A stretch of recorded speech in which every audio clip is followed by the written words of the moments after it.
வீட்டுக்கு பரிகாரம்னு சொல்லி வீட்டை சுற்றி கம்பி அடிக்கிறது, விநாயகர் சிலை வைக்கிறது, வேல் வைக்கிறது, இந்த மாதிரி எல்லாம் பண்ணுவாங்க. நானும் இதை தான் ஆராய்ச்சி பண்ணிட்டு இருக்கிறேங்க. ரெடியே ஆகலைங்க. விநாயகர் சிலை வாங்கிட்டு வந்து ஒருத்தர் கும்பாபிஷேகம் எல்லாம் பண்ணிக்கிறார் வீட்டில். 3 முக்கு ரோட்டில் அதில் ஊர் தண்ணியே உலக தண்ணியே குப்பையே வந்து அங்கே நிற்கிது. அந்த இடத்துல கொண்டு போய் விநாயகரை வைக்கிற அவங்க அப்படி வரும்பொழுது விநாயகர் வைக்கணும். அதைத்தான் சொல்கிறேங்கம்மா. அங்கே விநாயகர் வச்சு போட்டு அவருக்குரிய வேலையை பார்க்காம ஒரு லைட்டை போட்டு வந்துடுறாங்க. நிஜமாவே ஓப்பனாக சொல்கிறேங்க. நம்மளுக்கு ஏதாச்சும் பிரச்சனைன்னு உடனே சாமியை வைக்கிறதுனால நம்ம ரிலீஸ் ஆக முடியாது. இப்போ ஒரு தெற்கு பார்த்த வீடுன்னு வச்சுக்கலாம். குபேர மூலையில் ரோடு குத்திருச்சு. உடனே அந்த இடத்துல ஒரு விநாயகர் வச்சுட்டு நம்ம அக்னி மூலையில் கதவை வச்சு நம்ம இருந்துட்டோம் அப்படின்னா அதில் வந்து கரெக்டாக அப்படின்னு கேட்டீங்கன்னா கரெக்ட் இல்லை. இப்போ மாடு வந்து முட்டுனா ஒரு ஆள் இறந்துருவான். அந்த இடம் வந்து தவறான விஷயம். அப்போ தவறான விஷயத்தை வந்து சரி பண்ணுவது எப்படி அப்படின்னா, பரிகாரம் அப்படிங்கிற விஷயத்துலையோ விநாயகருக்கோ வேலுக்கோ இதுக்கெல்லாம் நம்ம வந்துங்க வாஸ்து வேலை செய்யாது. ஏன்னா அந்த விநாயகர் தான் அந்த தப்பையவே கொடுக்குறாரு. புல்லட் ப்ரூஃப் போட்டவர் கொண்டு போய் முன்னாடி நிற்க வச்சிடறோம். உங்களுக்கு குண்டு அடி விழுகாது, முன்னாடி இருக்கிறவருக்கும் விழுகாது, அவரும் தப்பிச்சுக்குவார், நீங்களும் தப்பிச்சுக்குவீங்க. அந்த மாதிரி பண்ணிட்டு போயிடலாமே. ஓகே, இப்போ இடமே சின்னதா இருக்கு, நாங்க இது எப்படி பண்றது அப்படின்னு இருந்தா வீட்டை கட்டுங்கள், ஜெயிலை கட்டாதீர்கள். 3 தலைமுறை தாண்டி பிரச்சனை கொடுக்குற விஷயம் வந்து தவறான இடத்தில் வீட்டை கட்டுவது. ஒரு ஏரியாவில் நமக்கு இடம் வேணும், இந்த இடத்துல வச்சா மட்டும்தான் இது நம்ம ரெடி பண்ண முடியும். இந்த இடம் தப்பாக தான் இருக்குது, இது எப்படி ரெடி பண்ணுறது அப்படிங்கிறத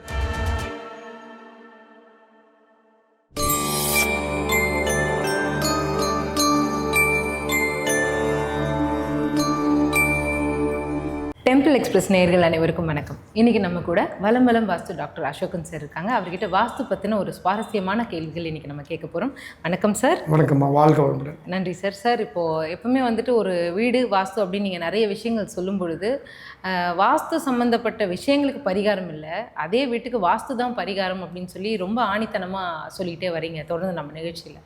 அதை சார்ந்த ஒரு கேள்வி தான் இன்றைக்கி. நல்ல காலம் இருக்குது, கெட்ட காலமும் இருக்குது. ஒரு நபருக்கு வீடு மாற்றினால் நல்ல காலம் வருமா, இல்லை வீடு தப்பாக இருக்கிறதுனால எப்பவுமே கெட்ட காலம் இருக்குமா அப்படிங்கிறது என்னோட முதல் கேள்வி. அதை சார்ந்ததுக்கப்புறமா சில பேர் வந்து வீட்டில் பரிகாரம் பண்ணுறாங்க, வழிபாடு பண்ணிவிட்டு அவங்க சொல்கிற பரிகாரம் எல்லாமே பண்ணுறாங்க. அந்த பரிகாரம் பழிக்கிறதுக்கும் அந்த வீடு சப்போர்ட் பண்ணணுமா அப்படிங்கிறது தான். நீங்கள் இது ரெண்டுத்துக்கும் என்னச்சு உங்களுடைய வாஸ்து விளக்கத்தை கொஞ்சம் கொடுங்க. இன்னொன்று கேட்டிங்கன்னா, வாஸ்துக்கு வந்து வாஸ்து தான் பரிகாரம் அப்படிங்கிறது என்ன காரணம் கேட்டிங்கன்னா, வாஸ்துவை விட்டு கட்டும் பொழுது வாஸ்துவை ஆட் பண்ணிக்கிங்கிறத நான் சொல்கிறேன். வாஸ்து எந்த இடத்துல உங்களுக்கு மைனஸ் இருக்குது, அப்போ மனுஷனுக்கு எங்கெங்கே மைனஸ் இருக்குது அப்படின்னு கண்டுபிடிக்கிறதுக்கு எம்ஆர்ஐ ஸ்கேன் கொடுத்துக்கு போடுறோம். வெளியே வந்து ரிசல்ட் கொடுத்துட்றான். நரம்பில் இங்கே இதில் போகலிங்க, இங்கே பிளட் நிற்கிது, இங்கே லாக் ஆகுது அப்படிங்கிற சொல்கிறப்போ சரி அந்த இடத்துக்கு போகிறக்கு அவங்க என்ன வழியோ அதுக்குரிய மெடிசன் கொடுத்து அவங்கள சரி பண்ணி அனுப்பிச்சிட்றாங்க டாக்டர். இதே மாதிரி ஒரு வீடு அப்படிங்கிறப்போ அவங்களுக்கு பரிகாரம் அப்படிங்கிற விஷயத்தை வந்து எப்படி கொடுக்குறாங்க அப்படின்னு கேட்டிங்கன்னா, வீட்டுக்கு பரிகாரம்னு சொல்லி உங்கள்கிட்ட வந்து நிறையா வீட்டை சுற்றி கம்பி அடிக்கிறது, வீட்டுக்கு வந்து விநாயகர் சிலை வைக்கிறது, வேல் வைக்கிறது, இந்த மாதிரி எல்லாம் பண்ணுவாங்க. அப்புறம் அது போக சில பேர் புதுசாக நிறையா பரிகாரம்னு சொல்லி நிறையா பண்ணிட்டு இருக்கிறோம். அது உண்மையிலேயே வாஸ்துக்கு ரெடி ஆகுமா அப்படிங்கிறது நானும் இதை தான் ஆராய்ச்சி பண்ணிட்டு இருக்கிறேங்க. ரெடியே ஆகலைங்க. அப்படிங்களா? ஆகாம தான் அப்புறம் கடைசியில் மறுபடியும் சார் என்ன சார் அப்படின்னு சொல்லி நம்மளுக்கு கூப்பிட்றாங்க. நம்மளுக்கு கூப்பிடும்போது அவங்க வந்துங்க எப்படிங்களா புது டயர் போட்டுருக்கிற மாதிரி பஞ்சர் ஆகி எல்லாம் போய் அவரை வந்து எப்படிங்களா டயர் மாற்றுற கண்டிஷன், அது காசு எல்லாம் கூப்பிட்றாங்க. ஐயோ, அந்த நிலைமையில தான் நம்ம கால் பண்ணுறாங்க. இப்போ பரிகாரம் பண்ணுறவங்களுக்கெல்லாம் ஃபஸ்ட் கிளாஸாக போய் வீடு சுற்றி கம்பி அடிக்கிற காசு, இது காசு, அது காசு எல்லாமே போட்டு தள்ளிடுறாங்க. விநாயகர் சிலை வாங்கிட்டு வந்து ஒருத்தர் கும்பாபிஷேகம் எல்லாம் பண்ணிக்கிறார் வீட்டில். அது ஏன் கேட்குறீங்க? 3 முக்கு ரோட்டில் உனக்கு பிடிக்கல, அதில் ஊர் தண்ணியே உலக தண்ணியே குப்பையே வந்து அங்கே நிற்கிது. அந்த இடத்துல கொண்டு போய் விநாயகரை வைக்கிற பாவம்.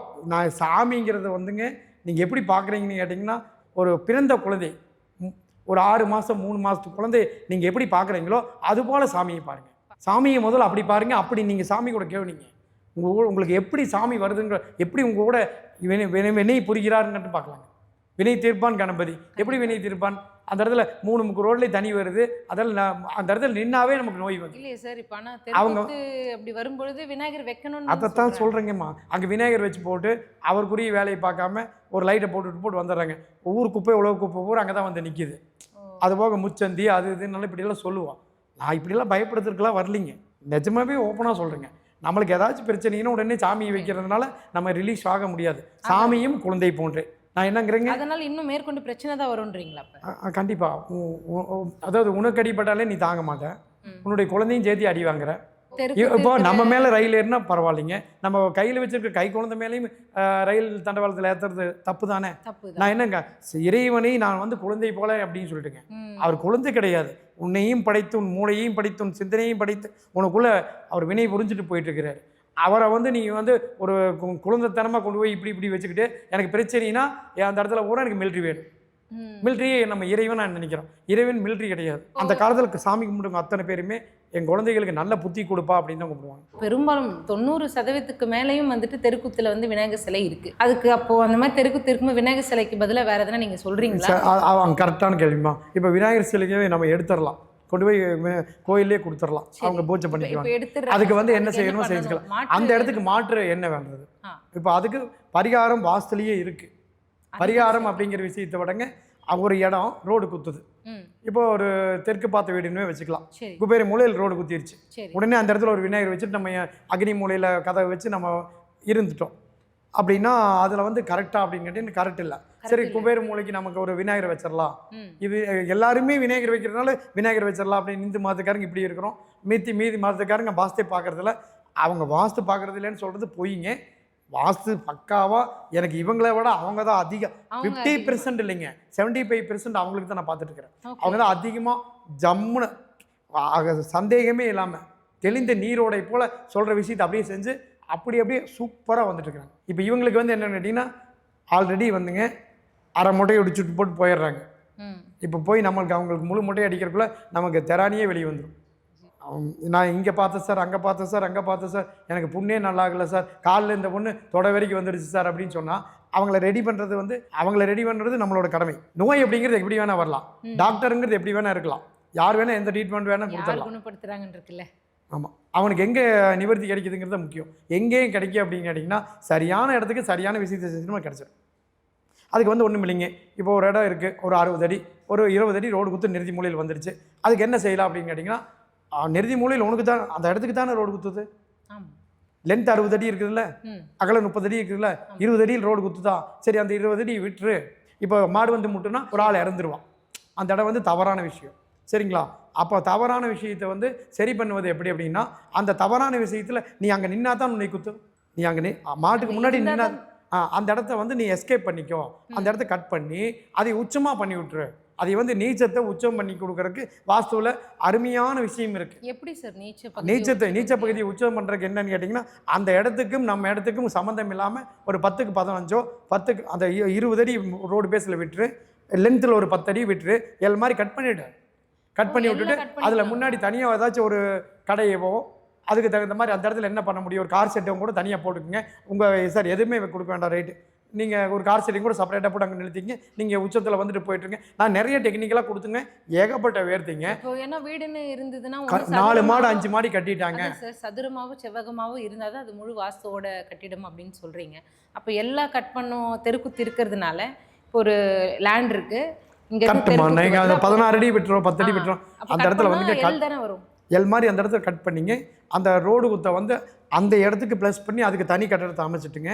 நம்ம வீட்டை வந்து சிறுகை கட்டி பெருக வாழ்ந்ததா பெரியவங்க சொல்லிக்கிறாங்க. அப்போ இப்போ நீங்கள் சொல்ல வர கருத்து என்ன அப்படின்னா வந்து அதிக சதுரடியில் வந்து கட்டினா நமக்கு என்ன தோதுபடுமோ அது மாதிரி கட்டிக்கிறது. அது அதிக சதுரடியில் கட்டலாங்க, கட்ட வேண்டாம்னு நான் சொல்லவே இல்லைங்க. சரியான இடத்துல சரியாக கட்டும் பொழுது சரியாக இருக்கும். சரியில்லாத இடத்தில் சரி செய்து வாஸ்து முறைப்படியே செய்ய வேண்டும் என்பதே நம்ம பரிகாரம் அப்படிங்கிற விஷயத்துலையோ விநாயகருக்கோ வேலுக்கோ இதுக்கெல்லாம் நம்ம வந்துங்க வாஸ்து வேலை செய்யாது. ஏன்னா அந்த விநாயகர் தான் அந்த தப்பையே கொடுக்குறாரு. தப்பை சரி பண்ணுறதுக்கு அவரையே கொண்டு அங்கே உட்கார வச்சு பிரயோஜனம் இல்லை. அது இறைவன் குழந்தைய மாதிரி நீங்கள் டீல் பண்ணிங்கன்னா நீங்கள் கண்டிப்பாக சொல்கிறீங்க மிகப்பெரிய அளவுக்கு ஆன்மீக லெவல்லையும் பெரிய ஆளாக ஆயிடுவீங்க. இறைவனை வந்து நீங்கள் ஒரு பெரிய மனிதனாக பார்க்காதீங்க, நம்மளோட சின்ன குழந்தைய நினச்சி நீங்கள் அவர் கூட டீல் பண்ணுறக்கு ஆரம்பிங்க. அவருக்கு பசிக்கும், நீங்கள் சாப்பிட்றதுக்கு முன்னாடி ஒன்று கொடுங்க, கண்டிப்பாக சாப்பிடுவார். கண்டிப்பாக வைங்க. இறைவனுக்கு வாசனை மட்டுமே, உணவு உனக்கு தான், நீ வச்ச உணவு உனக்கு தான். அவர் அந்த வாசனையை மட்டும் எடுத்துகிட்டு சாப்பிட்றாங்கன்னு தரையை மறைப்பாங்க வைப்பாங்க. ஒரு நிமிஷத்தில் சரி பெருசாக அதை கொடுத்துருங்க. அதுக்கு வச்ச உணவு வந்து அந்த பெரிய பாத்திரத்தில் பண்ணதில் கொண்டு வந்து போட்டுருவாங்க. இப்போ அதுக்கு பதிலாக வாஸ்துவில் வந்துட்டு நீங்கள் சொல்கிற ஒரு எதனா ஒரு பொருட்களோ அந்த மாதிரி எதனா வைக்கலாமா? இல்லை பொருட்களை வைப்பது வந்துங்க நம்மளும் ரயிலில் விழுந்து நம் குழந்தையும் ரயில் விழுக வைக்குவது போன்றது. ஆகவே இதுலேருந்து தப்பிச்சு வர்றதுக்கு வந்து வாஸ்துக்கு ரெமெடி நமக்கு ஃபர்ஸ்ட் கிளாஸாக இருக்குதுங்க. அது வந்து கரெக்டான ஆளுகளை சந்திச்சு சரியாக பண்ணணும். அதுதான் சார். இப்போ நீங்கள் சொல்ல வர்றது என்னன்னா, அந்த கட்டு வர்றதுக்கும் நம்ம வீடு தங்குறதுக்கும் உள்ள இடைவெளி வந்து கரெக்டாக பிரிஞ்சிடும். சொல்கிறேன். இப்போ எப்படின்னு கேட்டிங்கன்னா, அந்த இடத்துல வந்துங்க, இந்த இடத்துல நானே உங்களுக்கு துப்பாக்கியில் சுடுறேன், இந்த இடத்துல நீங்கள் எதுக்காக உட்காந்துருந்தா தான் அந்த கன் ஷூட்டில் நீங்கள் ப்ராப்ளம் ஆகும். உங்களுக்கு பதிலாக உங்களுக்கு முன்னாடி இன்னொரு விஷயத்தை செய்துடுறோம், அதுக்கு அளவா அதையே தாங்குற மாதிரி புல்லட் ப்ரூஃப் போட்டவர் கொண்டு போய் முன்னாடி நிற்க வச்சிடறோம். புரியுது. அப்போ உங்களுக்கு குண்டு அடி விழுகாது, முன்னாடி இருக்கிறவருக்கும் விழுகாது, அவரும் தப்பிச்சுக்குவார், நீங்களும் தப்பிச்சுக்குவீங்க. அந்த மாதிரி பண்ணிட்டு போயிடலாமே.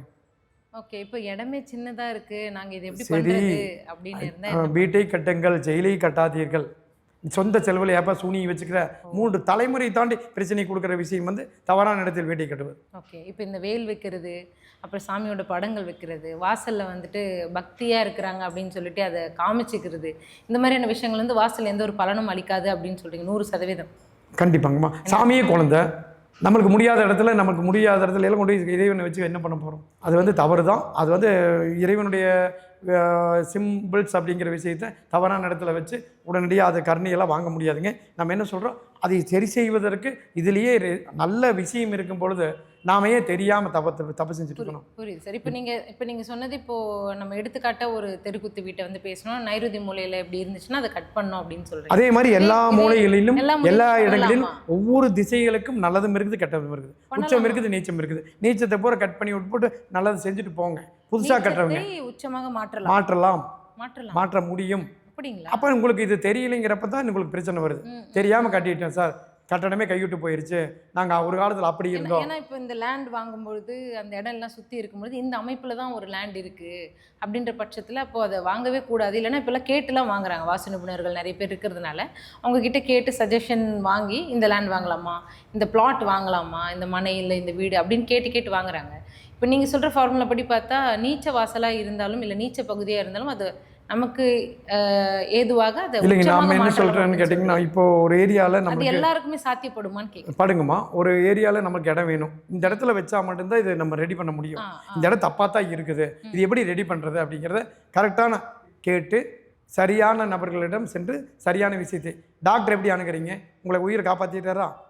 அதே மாதிரி உங்கள் உயிரை மட்டும் இல்லை 3 தலைமுறையே காப்பாற்றி கொடுக்கறது வாஸ்துவோட கடமை. வாஸ்துவின்படியே பரிகாரம் செய்ய வேண்டும். பரிகாரம் என்ற வார்த்தையை வந்து இதுக்கு யூஸ் பண்ணவே வேண்டாம்னு சொல்லுவேன். அப்படி வாஸ்துக்கு பரிகாரம் இருக்குது, நான் இதை பண்ணி போட்டேன் அப்படின்னு சொன்னாங்கன்னா, நான் இது வரைக்கும் ஒன்றையும் கூட பார்த்தது இல்லைங்க. 35 ஆண்டுகளாக போகாத ஊர் கிடையாது, தமிழ்நாட்டில் கால் வைக்காத இடம் கிடையாது. இப்போ இந்த இடம் நல்லதா கெட்டதா சொல்கிறோம், என்ன பண்ணுறாங்க தெரியுங்களா? மக்கள் பாவங்க, அவங்களுக்கு எதில் விழிப்புணர்வு கிடைக்கணுமே தெரியாமல் அவங்களுக்கு வந்து ஒரே கன்ஃபியூஸ் பண்ணிக்கிறாங்க. கன்ஃபியூஸ் பண்ணுறதுக்கெல்லாம் நான் வரவே இல்லைங்க. நான் தான் சொல்கிறேன், வேலையை வைக்காத விநாயகரை வைக்காத. அதாவது உங்களுக்கு பிரச்சனைங்கிற இடத்துல உன்னோட குழந்தைய இறக்கி விடுவியா? நீயே கால் வச்சா சுடுது, உங்கள் குழந்தைய பச்சை குழந்தைய இறக்கி விடுவியா? அந்த மாதிரி நீங்கள் சாமியை நினை, சாமியை கொண்டு போய் பச்சை குழந்தைய கொண்டு போய் 3 முக்கல் ரோட்டில் உட்கார வச்சுக்கிறேன், பாவம் இல்லை? அதுக்குரிய நபர்கிட்ட போனால் சரியாயிடலாமா? நான் தான் அதுங்க ஒரு நேரம் 2 நேரம் மெடிக்கலில் வாங்கி சாப்பிடுங்கப்பா, முடியலையா டாக்டர்கிட்ட வந்துருங்கப்பா. நாம் வந்து எப்படிங்களா வாழ்நாள் முழுதுங்களாம் இருக்கிறோம், ஒரு எண்ணத்தை படியும் பார்க்குறோம், ஒரு 10 நிமிஷம் சரி இதுதான் சாமி இப்படி பண்ணிக்கிங்க, வேலை முடிஞ்சது தான் பிளான் பண்ணிக்கிங்க, ஆகுமா ஆகாதா, நடக்குமா நடக்காதா தெரிஞ்சுக்கிட்டு பொருள் செலவு பண்ணுங்க. நீ 5 லட்சத்தை பண்ணு, 5 கோடி பண்ணு, 5000 கோடி பண்ணு, தப்பு இல்லை. ஆனால் ஜெயிக்குமா ஜெயிக்காதான்னு கேட்டுட்டு பண்ணு. இதை மட்டும்தான் நம்ம முன்னாடி அறிவுறுத்துகிறோம். அதில் இருந்துட்டு இருக்கிறவங்கள வெளியே வர்றதுக்கும் வழிகள் சொல்லி கொடுக்குறோம். இல்லை நான் ஜெயிலில் தான் இருப்பேங்கிறவங்கள நான் ஒன்றுமே பண்ண முடியாது. புரியுது சார். நம்ம எப்போ எங்கே இருக்கணும் அப்படிங்கிறத நம்ம தீர்மானிச்சு அதுலேருந்து எஸ்கேப் ஆகுங்கன்ற வழியை எஸ்கேப் ஆகுங்கன்னு கூட சொல்லலைங்க. நீ எஸ்கேப் ஆகுங்கிறது நீங்கள் ஒருத்தருக்கு சொல்கிறது. நீ மட்டும் கெட்டு போகிற, உன் குடும்பத்துக்கு ஏயா பண்ணுற புது பிரச்சனை எப்படி வந்திருக்கு அப்படின்னு கேட்டிங்கன்னா, 15 ஆண்டுகள் தவறு. அந்த குழந்தை வந்து அந்த வீட்டில் பிறக்கல, அவங்க அந்த குழந்தைக்கு நாம் போகும்போது வயசு 20. இப்போ நம்ம போய் இப்போ பார்க்குறோம், அந்த வீட்டுக்கு பரிகாரம்ங்கிறது இந்த என்ன வாஸ்து திருத்தல் பண்ணார். இப்போ நீங்கள் வந்து 20 அவங்க என்ன பண்ணி போனாங்க தெரியுங்களா? குழந்தைக்கு 25 ஆச்சு. இப்போ அந்த குழந்தை ஒரு 4 வருஷமாக லவ் பண்ணிட்டு இருந்திருக்குங்க. அவங்க அப்பாவுக்கும் தெரியல, எனக்கும் தெரியாது. நான் போகிறேன், வாஸ்து பார்த்தாச்சும் ரெடி பண்ணியாது. வாஸ்து ரெடி பண்ண முன்னாடி அவங்க கல்யாணம் பண்ணிட்டு போயிட்டாங்க. இந்த தவறுக்கும் இந்த வாஸ்து திருத்தத்துக்கும் சம்மந்தம் இருக்குதான்னு கேட்டிங்கன்னா, உனக்கு பிரச்சனை வந்து 5 ஆண்டு திட்டம், இது இன்றைக்கி தான் செஞ்சுக்கிற, இதையை கொண்டு போய் இதில் முடிச்சு போட்டு கேள்வி கேட்டால் நம்மளால் ஒன்றும் பண்ண முடியாது. 5 வருஷமாக பழகிட்டு இருந்தவங்கள நம்ம என்னமா பண்ண முடியும்? அவங்க நீங்கள் கூட இருக்கிற ரத்த பந்தமாக இருக்கக்கூடிய உங்களுக்கே தெரியல, நான் இன்றைக்கி ட்ரீட்மெண்ட் கொடுத்தேன், நான் அதுக்கும் கொடுக்கல. இப்போ அது கல்யாணம் ஆனது ஓகே தானே சார்? கல்யாணம் ஓகேன்னா அது அந்த குழந்தைக்கு ஓகே, அவங்க அப்பாவுக்கு அது கொஞ்சம் சேமாக இருக்கிற இல்லைன்னு சொல்லலை. ஆனால் வந்து அதுக்கும் இந்த வாஸ்து திருத்தத்துக்கும் இந்த 1 வாரம் 10 நாளில் பண்ண வேலைக்கும் சம்மந்தம் இல்லைங்க. இதுக்கு முன்னாடியே நாம் தப்பு செஞ்சுட்டோம், ஒரு நாள் செய்யலை, 5 ஆண்டுகளாக செஞ்சுட்டு இருக்கிறோம். அந்த தப்பை வந்து இது இப்போ திருத்தாது. பிறந்த குழந்தையாக இருந்தால் கரெக்டாக கொண்டு போகுமா? சில பேர் இப்படியும் வந்து நான் தான் வாஸ்துப்படி வந்துட்டு இல்லை, உடனே நல்லதாக நடக்கணும் அப்படின்னு கூட கேள்வி கேட்கலாம். இந்த 5 நாள் இல்லை, உடனே நல்லது நடக்கணும் அப்படின்னு அதங்க ஒரு வருஷத்துக்கு 365 நாள்மா, 4 வருஷம் அந்த கடைசி ஒரு 20 நாள் தான் என்னோட ட்ரீட்மெண்ட் இருக்கிறாங்க. அப்போ 4 வருஷம் அந்த பேலன்ஸ் இருக்கிற நாட்கள் அத்தனையுமே 4.9 வருஷம் அவங்க அங்கே இருக்கிறாங்க தவறான இடத்துல. அப்புறம் அவங்க தவறு தானே வேலை செய்யும். கண்டிப்பாக நான் அதை வந்து மந்திரம் போட்டு வைகுண்ட வரைக்கும் சொல்லி அப்படி இருக்கும் பொழுது நீங்கள் சரி செஞ்சதுக்கு அப்புறமா அது திருத்தி இருக்கணும் இல்லையா? அந்த கரெக்ட், நீங்கள் சொல்கிறீங்களே அந்த 10% திருத்தி இருக்கணும்னா என்னங்க, நான் உங்களுக்கு என்ன சொல்கிறேன்னா, தொடர்ந்து ஒரு விஷயத்தை சொல்ல சொல்ல சொல்ல அது மெருகேறி, மந்திரமாகட்டும் தந்திரமாகட்டும் எல்லா விஷயத்தையும் திரும்ப திரும்ப செய்யும் பொழுது அது வெற்றி பெற்றுவிடும். இன்றைக்கி இந்த மந்திரம் புதுசாக போட்டது, உனி பிறக்கக்கூடிய குழந்தையை வேணால் கண்ட்ரோல் பண்ணலாம், உனி அவங்களுக்கு பிறக்கக்கூடிய குழந்தை இல்லாத ஒரு சூழல். அப்போ வந்து நாம் என்ன பண்ணலாம் தெரியுங்களா, இன்றைக்கி ட்ரீட்மெண்ட் கொடுத்தா இன்னிலேருந்து தான் நீங்கள் ரெடியாக முடியும். இப்போ ஒருத்தருக்கு ரொம்ப நாள் உடம்பு செல்லமா வந்திருக்கிறீங்க, ஒரு 15 ஆண்டுகள் பிரச்சனை, அதை வந்து நம்ம ஒரு 10 நிமிஷத்தில் தீர்வு எடுத்து கொடுத்துட முடியாது. அந்த வீட்டில் இனிமேல் நடக்கக்கூடிய நிகழ்வுகளுக்கு தான் நம்ம சொந்தம். ஓகே, இப்போ நடந்த நிகழ்ச்சிக்கு நேற்றுக்காக்குன்னு சாப்பாட்டுக்கு நம்ம வந்து இன்றைக்கி ஒன்றுமே பண்ண முடியாது. அது மாதிரி இப்போ பழைய விஷயத்துக்கு நம்ம புதுசாக இது ரூல்ஸ் சேர்த்த முடியாது. வாஸ்துக்கு பரிகாரம் என்பது வந்து ரொம்ப ரொம்ப இல்லை, ரொம்ப ரொம்ப இல்லைங்கிறத விடங்க இல்லவே இல்லை. பரிகாரம் என்று ஒருத்தர் வந்து நான் அப்படின்னு சொல்லிட்டு போனாங்கன்னா கண்டிப்பாக ஏமாந்துடாதீங்க. அப்படி ஏமாந்துடாதீங்களே, ஏமாந்துருக்காங்க நிறையா, எக்கச்சக்கமான பொருள் செலவெல்லாம் பண்ணிக்கிறாங்க. அதற்கு நாம் பொறுப்பும் இல்லை. என்னென்னு கேட்டிங்கன்னா, இதுக்கு செய்வது சாதாரண விஷயம் இல்லை, மோசமான விஷயம்தான். அது செய்யவே கூடாது. வாஸ்துப்படியே பஞ்சபூதங்களின் படியே சரியான விஷயங்கள் இருக்கிறது. அது சரியான டாக்டர் எழுதி கொடுக்குற மருந்தோடு போனீங்கன்னா நல்லபடியாக நல்ல தீர்வு கிடைக்கும். கண்டிப்பாக சார், உங்களுடைய வாஸ்து தகவல் வந்துட்டு இன்றைக்கி மட்டும் இல்லாமல் பல தலைமுறைகளுக்கு வந்து இது வந்து ஒரு நல்ல தகவலாக இருக்கும் அப்படின்னு நம்புகிறோம். ரொம்ப ரொம்ப நன்றி. Thank you sir. வாழ்க வளமுடன். நன்றி.